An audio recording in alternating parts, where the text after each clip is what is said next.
कि ऑब्जेक्टिव एक भी नहीं कटने वाला। पूरा ऑब्जेक्टिव का आपका यहाँ पर आप लोग देख लीजिए, ऑब्जेक्टिव आपके जैसे 70 मार्क्स का आपका टोटल पेपर होता है, ठीक है, 70 मार्क्स का आपका एग्जाम होता है। एंड वहाँ पर हमारे ऑब्जेक्टिव जैसे आपका ये MCQ हो गया, ठीक है, MCQ हो गया, उसके बाद हमारा क्या हो जाता है, फिल इन दी ब्लैंक्स हो जाते हैं। आप इसे हिंदी में रिक्त स्थान बोलोगे, ठीक है, इसे बहुविकल्पीय बोलोगे, ठीक है।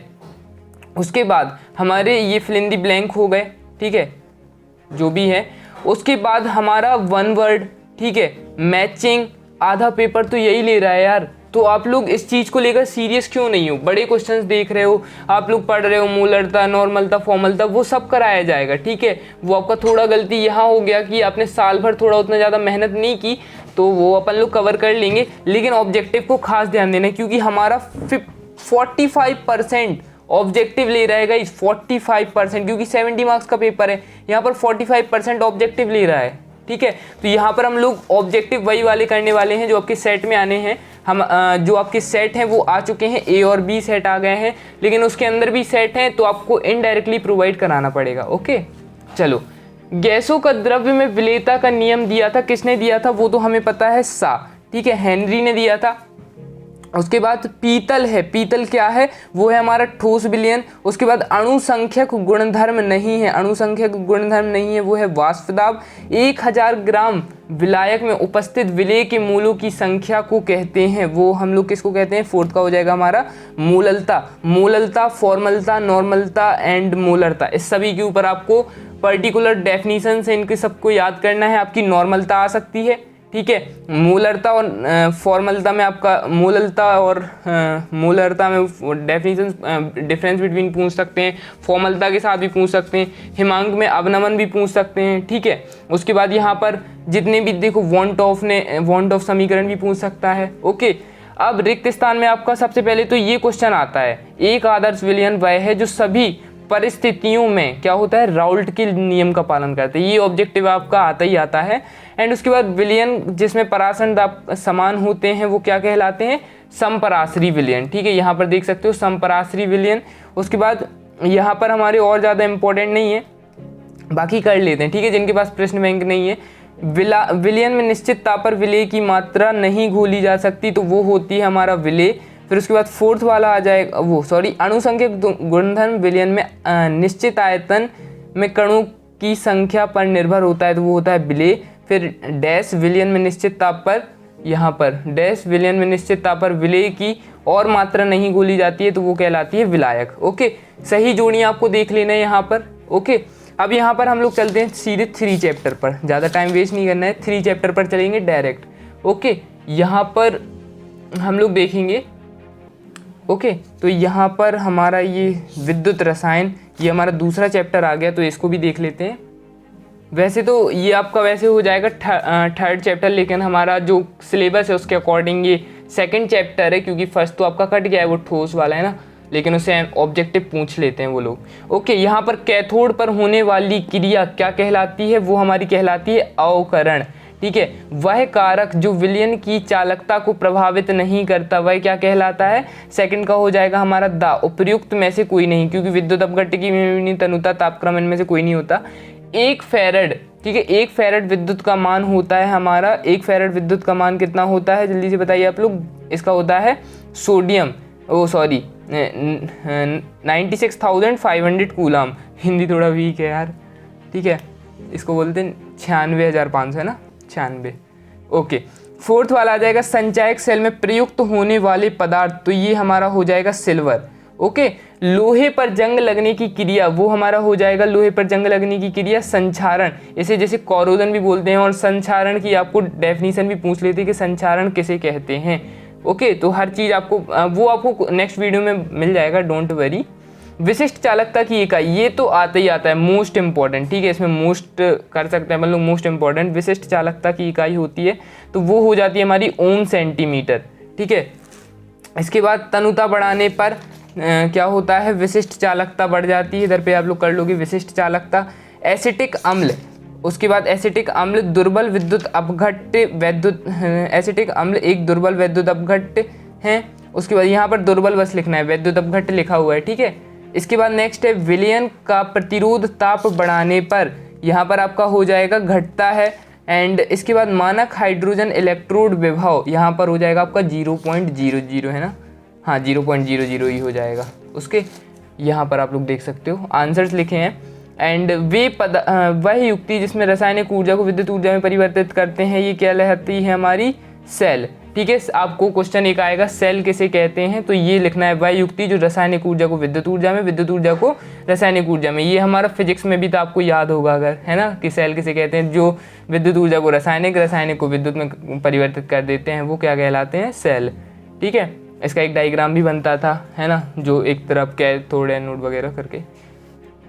उसके बाद यहाँ पर हमारी सही जोड़ियाँ आ जाएंगी। दुर्बल विद्युत अपघट्य किसका हो जाएगा, NH4OH। प्रबल विद्युत अपघट्य हो जाएगा HCI का।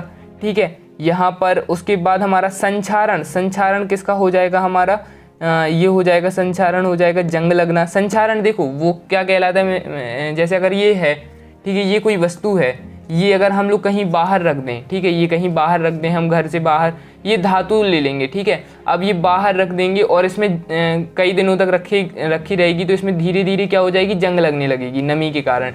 ठीक है, तो इसी को क्या कहते हैं, संचारण।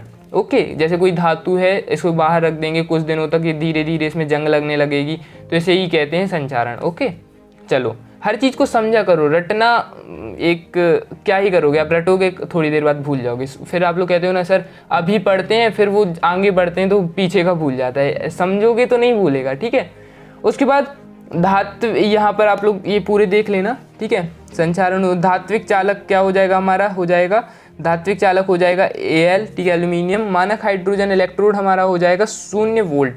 उसके बाद हम लोग सीधे चलेंगे 9 चैप्टर पर। ठीक है, यहाँ पर हम लोग एक तो इतनी सी प्रश्न बैंक रहती शुरू होते ही ख़त्म, लेकिन पूरा आ रहा है यार इससे, मतलब अगर जो रियल पेपर कह रहा है, रियल पेपर यही है, रियल पेपर। ठीक है, वैसे हम लोगों के पास जो आए हैं वो तो रियल लग रहे हैं। ठीक है, तो यहाँ पर हम लोग ये चैप्टर देख लेते हैं, नाइट्रोजन युक्त कार्बनिक यौगिक।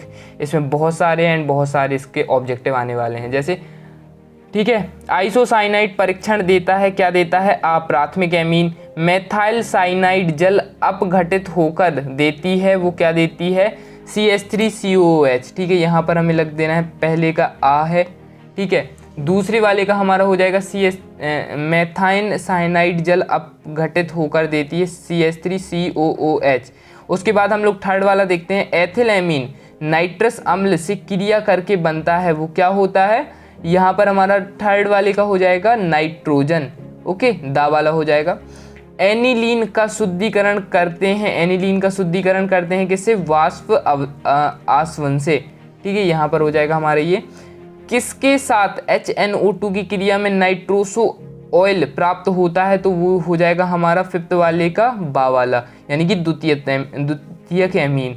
हॉफमैन ब्रोमाइड में क्या होता है, यहाँ पर सिक्स्थ का हो जाएगा हमारा बा, कार्बन परमाणुओं की संख्या घटती है। एसीटमाइड ब्रोमीन एवं क्षार के साथ क्रिया करने पर क्या हो जाए, 7 का हो जाएगा हमारा ए, मेथिलएमीन हो जाएगा।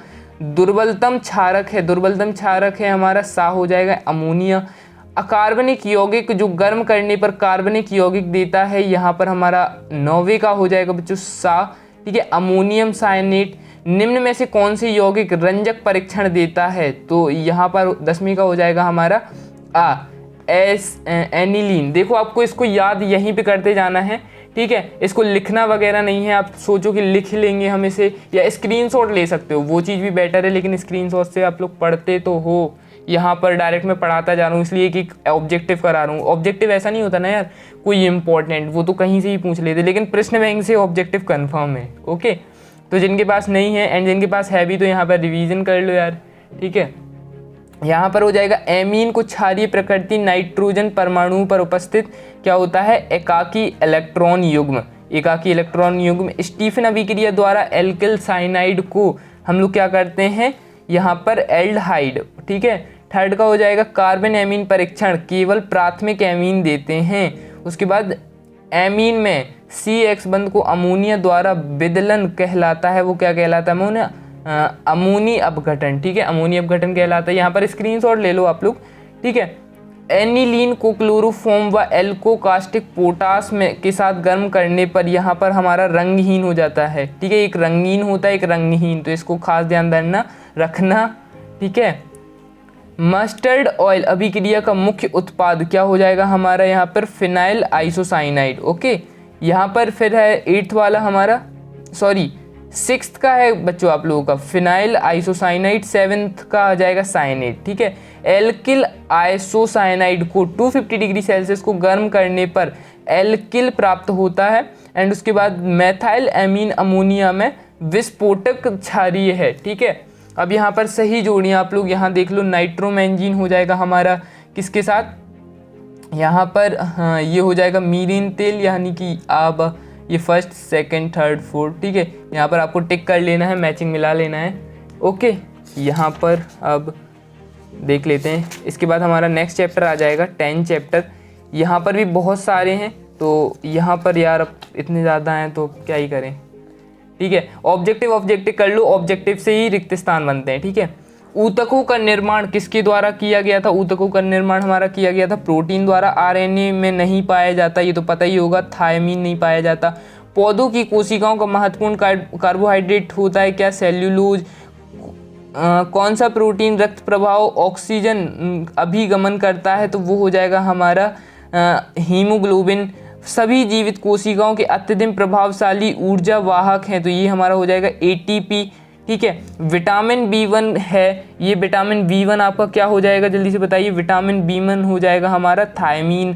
ठीक है, निम्न में से कौन सा अम्ल विटामिन है, जल्दी से बताओ, 7th का हो जाएगा हमारा एक्स कार्बनिक अम्ल। उसके बाद बेरी रोग किस विटामिन की कमी से होता है, 8वें का हो जाएगा हमारा बा वाला विटामिन बी द्वारा।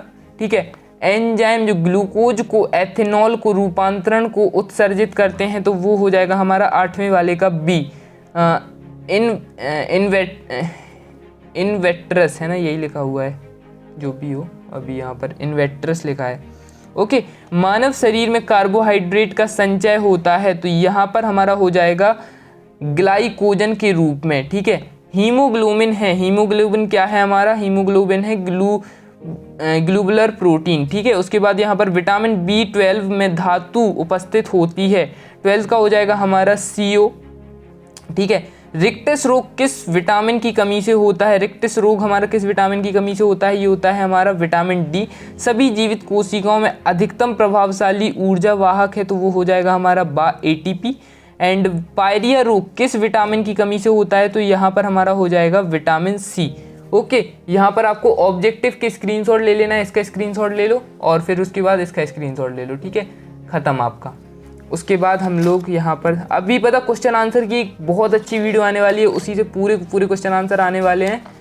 ठीक है, यहाँ पर हमारा लास्ट ये चैप्टर कहाँ गया, हाँ इसमें तो यार यही चैप्टर थे, यहाँ पर ख़त्म हो गए। ठीक है, लास्ट वाला चैप्टर दिया ही नहीं गया अभी इसमें। ओके चलो, तो यहाँ पर आप लोगों को इतना कंप्लीट कर लेना है। एंड वो सभी चैप्टर्स तो कट गए हैं, तो क्या ही कर सकते हैं।